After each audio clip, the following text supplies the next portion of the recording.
Mr. Chair, if the committee would like to hear first from the former president, I would indulge in that.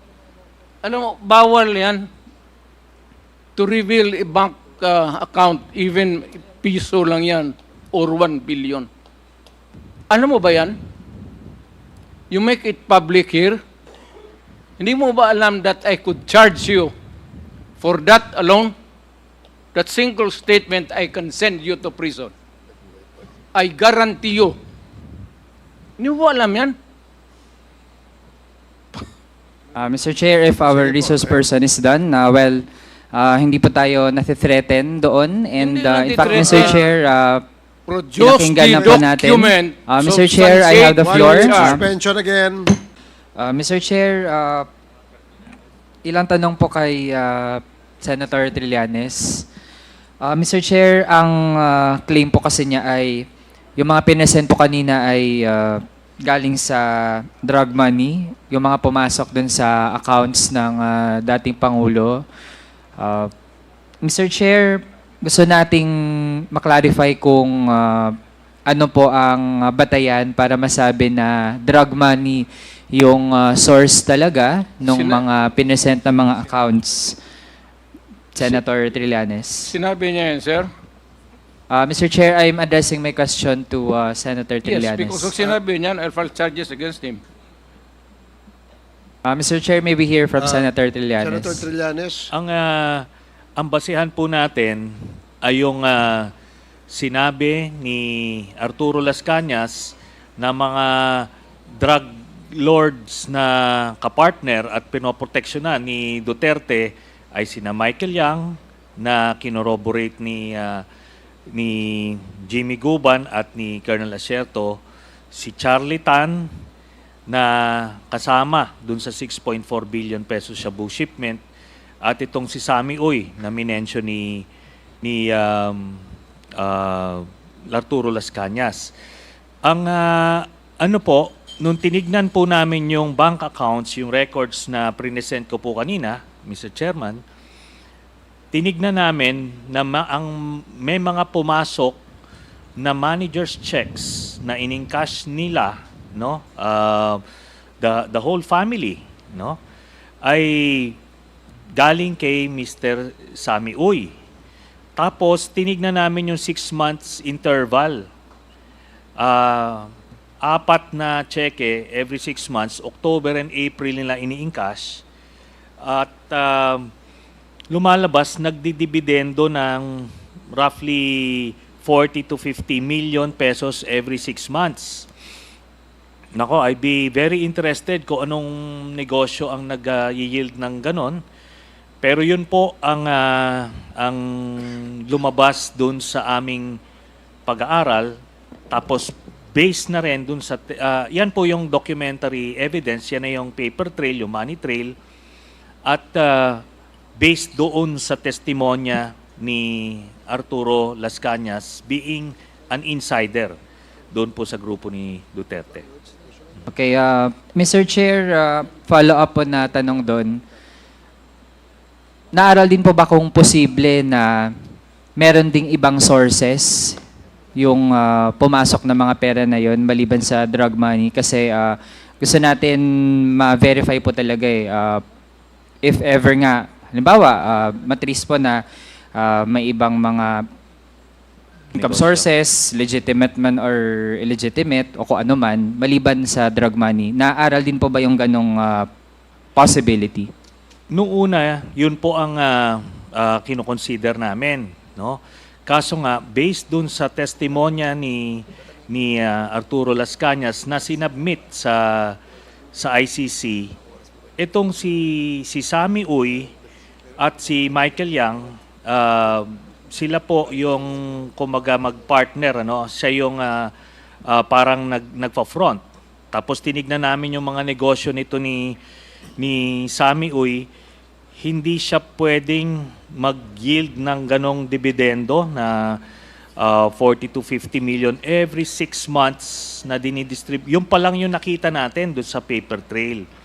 Tapos doon sa sinabi niya na ilang instances doon mismo sa sa isang Shabu Laboratory dun sa involvement nito ni Sami Uy, lumiwanag po sa amin na drug-related yung mga pumasok na pera dito kay Mr. Duterte. Kaya nga, pinoproteksyonan niya ng todo, nakita nyo, di ba? Ayaw pumirma ng waiver kahit ito na, sasabihin niya, babawiin niya, because ando doon lahat ng sikreto. And sabi ko nga, na-validate na po ito ng Anti-Money Laundering Council through the Ombudsman na nakakuha rin ng same set of documents. Then, ultimately, in an impeachment court and the criminal court, lalabas po yan. No? Lalabas po yung mga ganyan kasi may mga exemption sa bank secrecy law yung itong criminal investigations sa korte. Yun po, Mr. Chairman. Thank you, Mr. Chair. I respond. Mr. Chair, I have Alam mo, other it's questions. taking eternity Gusto ko for, munang i-address Sandali lang. dire-diretso kay 1 minute Senator suspension. Trillanes. Tamaan eh.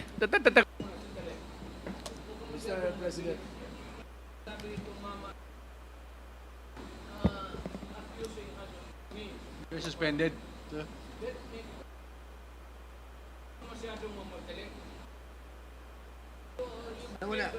Suspended tayo ha.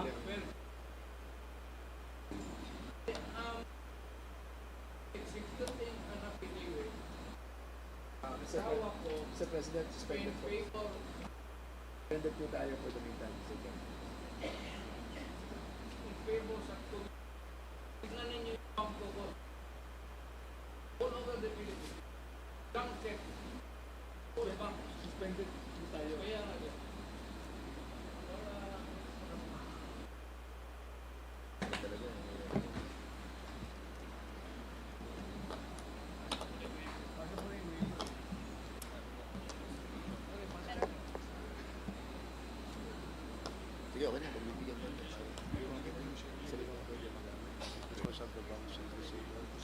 Hearing is resumed. Mr. Chair, if the committee would like to hear first from the former president, I would indulge in that. Alam mo, bawal yan to reveal a bank account, even piso lang yan, or 1 billion. Alam mo ba yan? You make it public here. Hindi mo ba alam that I could charge you for that alone? That single statement, I can send you to prison. I guarantee you. Hindi mo ba alam yan? Mr. Chair, if our resource person is done, hindi po tayo nathi-threaten doon. And Hindi in fact, Mr. nathi-threaten. Chair, Produce pinakinggan the na po natin. document. Mr. Chair, I have the One floor. minute suspension again. Unang Mr. Chair, nasabi ko Mr. Chair. Mr. President, sandali po. Sandali Mr. lang Chair, po. ako po muna. Congressman Abante, sandali lang po. I can sense that... Let the chairman have the floor first. go ahead, go ahead. Ano, nakalimutan ko tuloy. I was about to say, Your Honors, na malalim na nga yung gabi at I think Yes. pagod na rin ang ating resource person. Palalimin pa natin, sir, para mas malalim ang baon ko itong... Siguro, Sir, manifest muna ako maikli before I Natapos proceed. na nga pagtatanong ni Congressman Manuel, itutuloy natin itong ating hearing sa susunod na scheduled hearing natin, which is on November 21st. So, Malayo masyado yun, sir. Bukas siguro. Mr. Chair. I cannot wait. I really cannot wait. Ay, kumakatin na yung paa ko pati kamay ko. I cannot wait. Mr. President, gusto po namin kayo makapagpahinga. Ayoko rin, sir. Total, sabay naman tayo. Eh, kung babagsak ka dyan, babagsak rin ako. Medyo Gusto matagal ko- pa po tayo bumagsak dito, Mr. President. At So, saka- anyway, Maaga pa, sir. Eh. ito ang ano natin, siguro, unless there is a motion from any of my colleagues here and my co-chairs, Mr. if Chair. you want to continue. I object. Can I speak? Okay, Congressman Abante, you're recognized. Ako po yung nakikiusap sa ating presidente. Ayos, sir. Pag ikaw ang nakikiusap, surrender. Pag nire-respeto ko yung tao, sir. Wala. Mapahinga na po kayo, please. Sir, pag sinabi mo, Kasi sense ko po, nagmumura na kayo, kaya I kailangan magpahinga na kayo. respect you, I will follow what you say. Salamat po. Pag Thank you very wala much. akong respeto sa iyo, sampalin kita, gago ka. Ano po, pakisabi Okay. niyo po na i-delete. Kayo na lang magsabing i-delete. Sige po, I-delete na lang ninyo lahat ng sinabi ko maliwanag po para wala na nang masabi ang tao. Lahat na total, baka sabihin ninyo, palusot lang. Let the investigators find out. Or, I will give you a blanket authority, sir. Mr. Chairman, Ang I move to suspend this hearing to the... Open my See, bank account. Mr. Chair.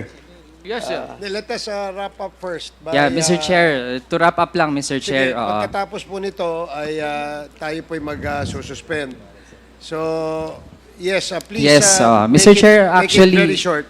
Yes, actually, Mr. Chair, marami pa akong mga tanong. Tapos, sabi nga rin naman po kanina, pwedeng hanggang 2 a.m., 5 a.m. tayo. Bakit ba yung kamay mo Actually, Mr. nagsasayaw? Chair, ako, kaya din naman natin yan, lalo na nung mga budget hearing, araw-araw ganun yung mode natin. Kaso lang, Mr. Chair, based sa sitwasyon po ng ating resource person, kahit na actually ay bibigyan ko rin naman siya ng panahon para makapagsalita. Gusto ko lang na ma-establish muna yung mga punto natin through our questions sa ibang mga resource person kasi po hindi lang naman po ang dating Pangulo ang ating resource person pero parang siya nagsasayaw po yung kasi kamay yung mo. nagmamadali, Mr. Chair, at tingin po natin hindi na conducive to the point na tinithreaten po tayo, pananampal, pagmumura. Kaya tingin natin, Mr. Chair, kung ganito ang magiging conduct ng resource person natin, Tumahimik ka na, mainam kumain nga, ka na. Mr. Chair, din muna talaga at hindi po natin tinatanggap yung bluff niya na kaya niya magstay hanggang umaga. So I'm actually willing, Mr. Chair, if the committee would want, I can pause with my questions and I'll let the committee decide, Mr. Chair. Hindi.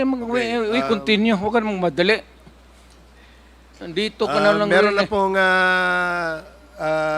Mr. na-wrap up Chairman, na po at meron na pong meron tayong pending motion. So, pending motion na ito pong hearing na ito, itong pandinig na ito ay temporarily ay isususpindi natin, no? At ipagpapatuloy natin to sa November 21st. Motion, sir. Congressman Dan Fernandez. yes, sir. I Mr. move to President. suspend this hearing. Second. Okay, there is a motion to suspend this hearing and duly seconded and hearing no objection, the motion is approved. Maraming salamat po sa ating resource person. Maraming salamat po sa inyong lahat. At hopefully ay magkita-kita po tayo ulit